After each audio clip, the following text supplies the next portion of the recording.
The New York Islanders, you're on the clock with the first overall selection in the 2025 NHL Draft. The New York Islanders are proud to select from the Erie Otters, Matthew Schaefer. Welcome to the NHL. Massive moment for the Islanders to get a player like this.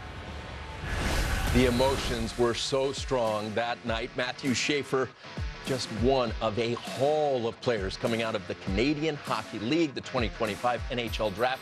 Pick breakdown by league, not even close. As we welcome in Dan MacKenzie, the president of the Canadian Hockey League. When you look at that graphic, what does it make you think? Well, listen, we had a really good year this year in the NHL Draft. And I mean, we're the top producer of talent to the NHL. There's no question. Almost 50% of players in the NHL have come through the CHL. And we think that that number is going to go up as we get out for some of the reasons we're going to talk about today. But it talks to the quality of our league and the fact that we're the best development league in the world.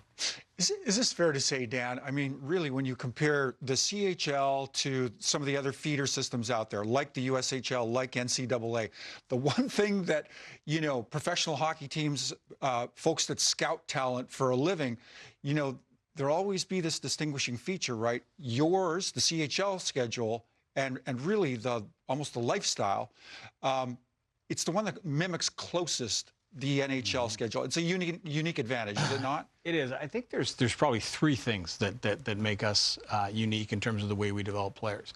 I mean, the first is the talent level, and I know if you look at our alumni, you know, Crosby, McKinnon, Draisaitl, Grimson, Danicos, way back. There they are. Just table that right there. Which one? Is that kind of like Sesame Street? Which one of those guys? I love it. There's a reason these two faces are not up there with those faces.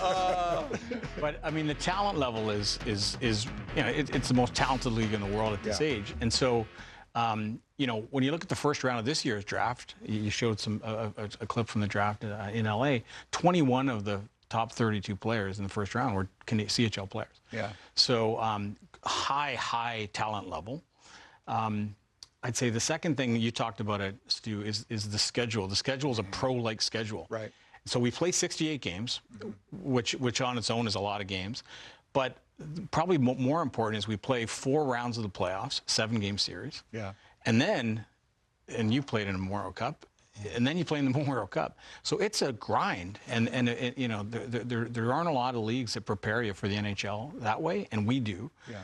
And then I'd say the last thing, especially for this kind of player that we're talking about, the high-end player, the 18-year-old, the 19-year-old, is these guys play a lot, and they play in a lot of roles. They play 5-on-4, they play 3-on-4, they play 6-on-5. They play in every situation. They're captains, they're leaders, they're dealing with the media, they're dealing with rabid fan bases. It really does prepare you for the NHL, and I think that, you know, our numbers bear it out that you know, there's no other league. If you want to play in the NHL, the CHL is the place you should play. Right. Yeah, alluding to what Stu had just asked, and you built upon, Dan, as far as the scheduling of the CHL. I remember even going back. I know the landscape has changed and everything evolves, and there's different leagues and different options for young players. But I know that was my thought process when I was deciding, will I take the college route, or do I want to play in the Western Hockey League, where I grew up out west in Edmonton, and that was part of it, the scheduling and the grind. And I knew I was going to have to learn if I was going to fulfill my dream of being a National Hockey League player. I got to be able to go through the grind of a lot of games during the regular season, maybe not quite as many as the NHL, but along those lines, and the grind of the 7-game series in the playoffs. That was part of my decision. I'm sure it's still today, and that's way back. I know when I was drafted in '82, I'm sure it is still part of their decision today. And when scouts are looking at players, they're looking at that factor as well. These guys have gone through a grind like the National Hockey League. Yeah, it's hard to mimic a 7-game series times 4, and what that does to you, and how it prepares you, and how it prepares you for the next level. And that's what we hear from NHL personnel people is, you know, that going through it, it doesn't happen in a 34-game schedule. It doesn't happen in a 2-game final, you know, or a tournament. You got to go through it, and it's only when you go through it that you reveal what kind of player you are, and that's what they look for. The changing landscape, we'd be remiss if we didn't bring it up to you. Your reaction to the way things are unfolding, Gavin McKenna's name comes to mind immediately. Yeah, listen, I think when the rule changed in November, and just for clarity, because we were insiders in this, we know the way the system used to work is there were two. If you wanted to get to the NHL, there were sort of two paths you would go. And if you were an elite young hockey player, you would either go in North America, you would either go to the CHL, and the rule in the NCAA was if you played in the CHL, you lost your eligibility to play in the NCAA. You were ineligible. And so in that case, if you wanted to play college, you couldn't go to the CHL. So you played in other leagues, and then you went to college, and those other leagues maintained their eligibility. So there were two paths. In November, the rule changed, and if you played in the CHL now, you can play in college. So that was the big rule change.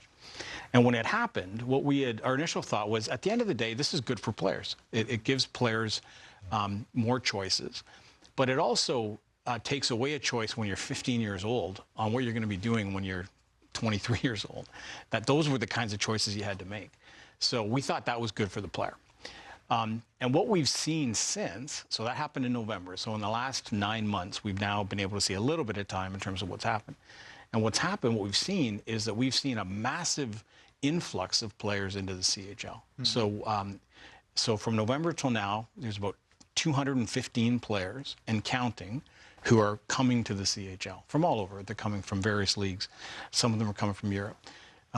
But for the most part, it's North American migration into the CHL. Mm-hmm. So what we're seeing now is, and I think what's appearing to happen is the route is, if you want to play in the NHL, you come to the CHL, and then and it's up to us then at that point to, if we're getting all the best 16, 17, 18-year-old players, to make sure that we're providing an environment that allows them to continue to develop when they're older. And then when they get to that point, they're going to make their choice. Am I going to stay for my 18th, 19th year? Am I going to go to the NHL? Am I going to play in maybe NCAA? So they have some choices. But it's up to us to make sure that we continue to be a great place for them to play. You speak to the quality, the caliber of these players we're seeing come up through the CHL. Talk a little bit about the character. Our network covers the draft closely. One of the great storylines coming out of the draft, #1 pick overall, Matthew Schaefer. What kind of hockey player are Islanders fans going to see? What kind of person are Islanders fans going to see? Well, our mission at the CHL is to develop tomorrow's leaders on and off the ice, and Matthew Schaefer is the poster child for that. Mm-hmm. He is a heck of a hockey player. Every level he's played, he's been able to excel and really show, dominate in his own way. He's not a flashy player, but he's a very, very dominant player in a quiet way. But he's also a great human being. He's obviously been through a lot as a young person. I had a chance to meet his dad a little bit around the CHL Awards. He was our top pick our top draft prospect, and just a great family, great person. And I think the fans in New York are going to really enjoy watching this player play for a long time. Mm-hmm. Dan, is he ready for the NHL next season? We'll see. Didn't play much because of injury. I'm curious what most #1 guys play. Yeah. But I'm curious your thought. I think he's going to be. I think he's going to be given every opportunity. But if it doesn't work out, I think he's going to have he'll have a really good landing spot with us, where he's going to get a chance to really continue to develop. So I think he's got a shot, though. I don't remember being as emotionally invested in any draft pick as I am in that young man. Boy, is he easy to root for. Give us something that you're looking forward to this year in the CHL. Well, you know what? I'd say two things. Number one, it talks to a little bit of what I said earlier about the migration of talent into our league. So when you talk about, again, prior to the rule change, we had, the best talent at this age level in the world. And then you add to that these 215 players that are coming in who haven't played in our league, who are waiting to go because they want to keep their eligibility.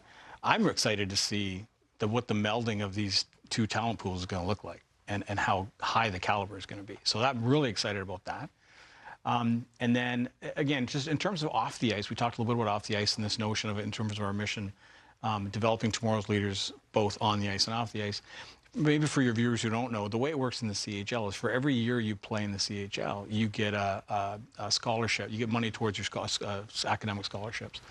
And so that's always something that we that we are really proud of, and that we really want to see our players see what happens once they're finished, whether they go to, now they can go to the NCAA, they can go to Canadian universities. But it's a real differentiator for us that we're really excited about. And we're always tracking, how those players, where they end up, whether it's in the NHL or U Sports, or now we'll be tracking NCAA. Dan MacKenzie, keep up the great work. Thanks so much for joining us. Thanks for having me, guys. Appreciate it. Our pleasure. We're going to take a break here on NHL Tonight. When we come back, Pierre Turgeon joins us, the Hall of Famer, talking 3 ice. Don't move. It's NHL Tonight.